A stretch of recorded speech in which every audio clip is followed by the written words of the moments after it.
اس طرح ایک اور سوال ہے، اگر کوئی شخص بغیر وضو کے اذان دے دے تو کیا اذان ہو جائے گی یا نہیں؟ #. کرنا.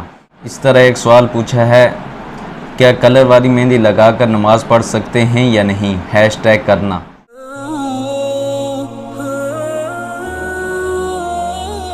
یاد رکھیے کہ بغیر وضو کے اذان ہو جاتی ہے، لیکن یہ خلاف ادب ہے، مکروہ ہے۔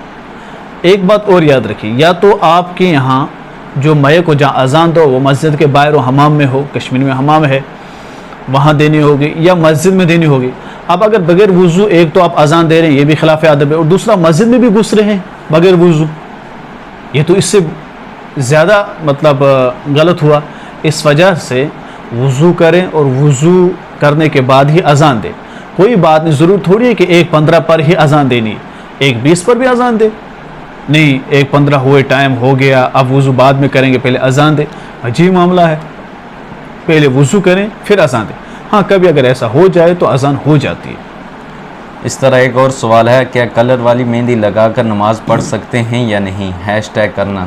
دیکھو میں نے اس میں پہلے بھی کہا ہے کہ مہندی لگا کر نماز آپ پڑھ سکتے ہیں، اور کلر والی مہندی ہو اس میں بھی آپ نماز پڑھ سکتے ہیں، کوئی بھی مہندی آپ لگائیں نماز پڑھ سکتے ہیں۔ صرف آپ یہ بلیک سے پرہیز کریں، اس کو نہ لگائیں، باقی کوئی بھی کسی بھی کلر کی مہندی ہو اور اگر آپ لگا رہے ہیں اس سے نماز ہو جائے گی۔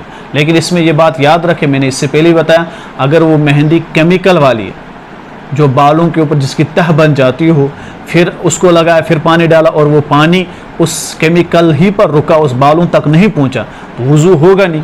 لیکن اگر وہ کیمیکل اتر گیا، صرف کلر رہا ہے، پھر آپ وضو کر رہے ہیں، غسل کر رہے ہیں، تو سب ہوگا، نماز بھی ہو جائے گی۔